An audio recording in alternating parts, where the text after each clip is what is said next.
In the world of professional wrestling, nothing is more important than winning a championship belt. Very few titles are meaningless. Depending on the division you're in, your respective title usually indicates that you are the absolute pinnacle of that division. As viewers, we all understand this fairly easily. If I tune into a wrestling promotion I've never watched before, I will automatically assume that the wrestlers carrying a belt are at the top of their game right now. However, a relatively untapped part of professional wrestling in the last 20 years has been tournaments. That's why Tony Khan and AEW and the Owen Hart Foundation's coming together to create a tournament in memory of the great Owen Hart has created so much buzz and excitement around fans, wrestlers, and journalists alike. Most people have heard of the King of the Ring and realize that at one stage it was an incredibly prestigious tournament to win year on year. You can make your own judgment on what the King of the Ring tournament has become in the modern day, but personally, prestigious or important wouldn't be the words that I would choose to use. For me, the most prestigious and difficult tournament to win in the professional wrestling world would be New Japan Pro Wrestling's G1 Climax. 20 of New Japan's best competitors are divided into 2 blocks of 10, and in each group, every wrestler competes against each other once, with 2 points going to the winner and 1 point if the match goes to a 30-minute time limit draw. After going through a grueling 9-match round robin, the winner of each block faces off in the final, which is a no time limit match. You don't have to watch New Japan to understand how difficult this tournament is to win. On top of that, the winner gets an IWGP World Title opportunity at New Japan's biggest show, Wrestle Kingdom. In fact, right now, there's a storyline in New Japan where the wrestlers are arguing as to what's more important, being the IWGP World Heavyweight Champion or being G1 Climax winner. That's how important it is. My first 2 videos on this channel have been more focused on recounting the past and summarizing 2 instrumental parts of the company. Today's video is a bit more predictive and speculative, so please forgive me if my fortune telling skills suck and the tournament isn't like this at all. I'll be discussing the Owen as if it is a tournament of the same ilk as a G1 Climax, but naturally, the tournament could go a few different ways. It could be a purely in-ring technical wrestling tournament. It could be a tournament to crown breakout stars. It could be a mixture of many things. So please bear in mind, I'm discussing this tournament with no prior information about the tournament itself. AEW have done tournaments before. This isn't their first rodeo, but they have never been as promoted and hyped as the Owen. Tony Khan has said in recent post-show scrums that he wanted to save the announcement for a TV slot and that the format wouldn't be what people were expecting. I think when it was initially announced, most people thought of a standard knockout tournament, as that is the most common, so that was ruled out in my mind. I also don't believe Tony Khan would straight up rip the G1 model of 2 blocks and 10 competitors, so I think that's ruled out as well. I've been discussing with my brother, and I believe that Tony Khan will opt for a World Cup style tournament. 4 groups of 4, with the winners of each group matching up in a playoff style semi-final and then final. That would be 16 competitors and will give immense exposure and prominent booking to the ridiculous amount of talent AEW is flaunting right now. Regardless of the format or number of competitors, the way this tournament should be treated shouldn't change. But that's just my personal take on how this tournament should and will go. Regardless of format or number of competitors, the way this tournament should be treated shouldn't change. I'm not going to sit here and preach about how the Owen needs to match the level of a G1 Climax, but why not? Why can't this be at the level of a World Cup? AEW has busted the forbidden door open, so why not have an outsider spot per group? Owen himself worked in both Japan and Mexico. You can bring in a guy from New Japan Pro Wrestling, or Impact, or NWA. You could have a Jay White or a Zack Sabre Jr. come in. Maybe a Will Ospreay or a Nick Aldis. Or how's this for an idea? The recently let go Davey Boy Smith Jr. Wouldn't that be a throwback to the Hart family? I know some of these guys will be contractually obligated to do other events or might not be available or might be hurt, but it's a thought that potentially outsiders could be joining this tournament. But that's not even really necessary considering the plethora of main event caliber wrestlers AEW boasts at the moment. You could legitimately have a tournament roster of Miro, Malachi Black, Andrade El Idolo, Lance Archer, Adam Cole, Jungle Boy, Darby Allin, Cody Rhodes, Eddie Kingston, Christian Cage, Orange Cassidy, Pac, Ricky Starks, Brian Cage, Tony Nese, Bobby Fish, Jay Lethal. How many people is that? 20? That's not even including guys who are currently in big feuds or the ones that are out with injuries or otherwise. Nor am I including any potential incoming talent or outsiders in that list. That's a hell of a tournament. Why not make it a tournament for the established stars? Sure, if you really wanted, you could take out a couple of the more established guys and sprinkle in some younger talent like a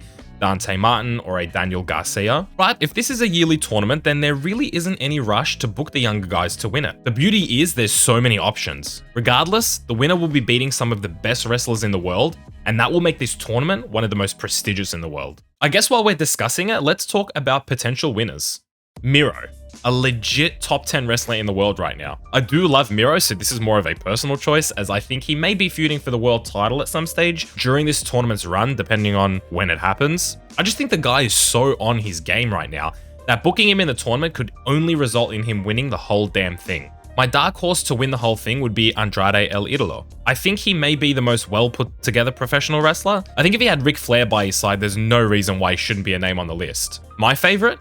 Adam Cole Bay. One of the best in-ring workers in the world. Since he's moved to NXT, he's been sitting on the back burner, working some angles with the Bucks as a trio. And while those three are probably prime candidates to be inaugural trios champions, I would love to see Adam Cole do his thing in a singles competition and remind everyone why he is a future AEW World Champion. I think it's too soon for him to be going for the world title just yet, and I wouldn't mind seeing him as a TNT champion, but for me, winning the Owen would be just right for Adam Cole before a massive feud against Kenny Omega for control of the Elite. I have to say this with all due respect, but I don't get the feeling that it is a tournament for anyone who isn't considered a future world champion. I get the feeling that winning the Owen will sit on at least an equal level as winning the TNT title. In my opinion, it should be more important than winning the TNT title. The only thing that should outdo the Owen is the AEW World Championship itself, which is why I haven't mentioned names of guys who absolutely could end up in this tournament when it happens, such as a Dante Martin, Lee Moriarty, even Alan Angels.